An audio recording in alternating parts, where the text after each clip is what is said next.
Assalamualaikum warahmatullahi wabarakatuh. Perkenalkan, saya Fira Makfira Nurham, NIM channel 1181047. Jadi pada kali ini pada kesempatan ini saya akan menjelaskan tata cara dari pemeriksaan Amsler GERD, di mana setelah menjelaskan tujuan dari pemeriksaan ini dan meminta kesediaan dari pasien, apakah dia bersedia atau tidak.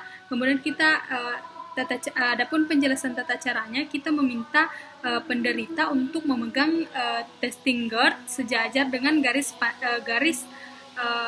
pandang mata dengan jarak 36 cm atau 14 inci dari mata penderita. Kemudian kita melihat kita menutup mata lain yang tidak sedang diperiksa. Kemudian kita menyuruh pasien untuk fokus ke titik hitam di tengah, dan kita menanyakan kepada pasien apakah garis lurus tersebut pada testing GERD berubah menjadi garis lengkung atau distort, ataukah apakah garis-garis tersebut hilang atau loss. Kemudian kita meminta pasien untuk menggambar area yang berubah maupun yang hilang pada Amsler GERD notepad. Pastikan pada notepad tersebut tercantum tanggal pemeriksaan, nama penderita, dan mata manakah yang diperiksa. Kemudian kita melakukan pemeriksaan ini pada kedua mata. Setelah melakukan semua pemeriksaan, kita mencatat pemeriksaan, dan setelah itu kita membacakan hasil dari pemeriksaan tersebut. Adapun interpretasi yang didapat pada pemeriksaan ini yaitu tampak garis-garis Amsler berkelok-kelok. Baik, adapun pemeriksaan selanjutnya yaitu pemeriksaan tes buta warna atau Ishihara test, di mana tujuannya di sini untuk mengetahui apakah ada kelainan kepada penglihatan warna atau tidak. Setelah menjelaskan tujuan tersebut, kita meminta kesepakatan apakah pasien bersedia atau tidak. Kemudian setelah itu kita menjelaskan tata caranya. Yang pertama, cahaya ruangan harus dibuat cukup, kemudian tidak terlalu terang dan tidak terlalu redup. Warna pada buku Ishihara terlihat jelas. Kemudian pasien diminta untuk menutup salah satu matanya lalu membaca tulisan pada buku Ishihara pada jarak kurang lebih 30-40 cm dengan mata yang tidak ditutup. Setelah itu setiap plat dibaca dalam waktu 5 detik.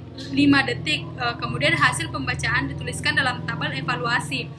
Kemudian kita melakukan langkah pemeriksaan yang sama untuk pada mata yang sebelahnya.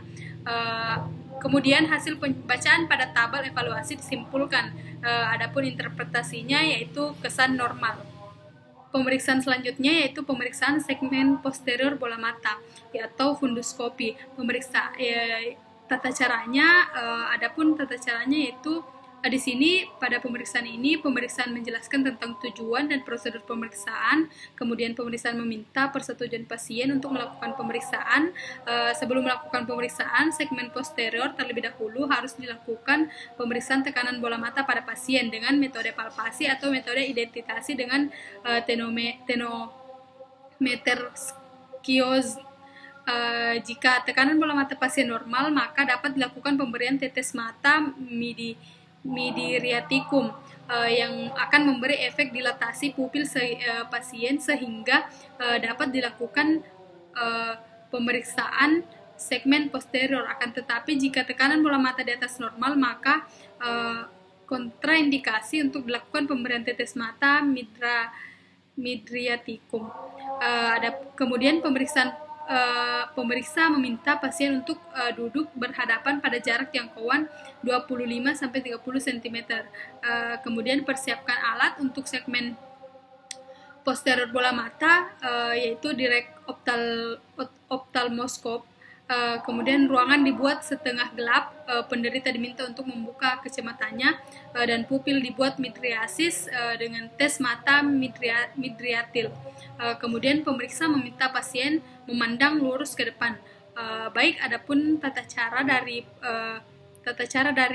pemeriksaan ini, yaitu yang pertama sesuaikan lensa oftalmoskop dengan ukuran kacamata penderita, kemudian mata kanan pemeriksa memeriksa mata kanan penderita, mata kiri pemeriksa memeriksa mata kiri penderita, kemudian meminta penderita untuk melihat pada satu titik di belakang pemeriksa.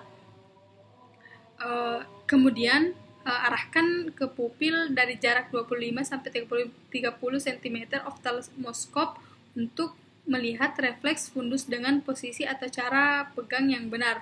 Kemudian kita periksa secara seksama dengan perlahan maju mendekati penderita kurang lebih 5 cm dan kita sesuaikan fokus dengan mengatur ukuran lensa pada oftalmoskop.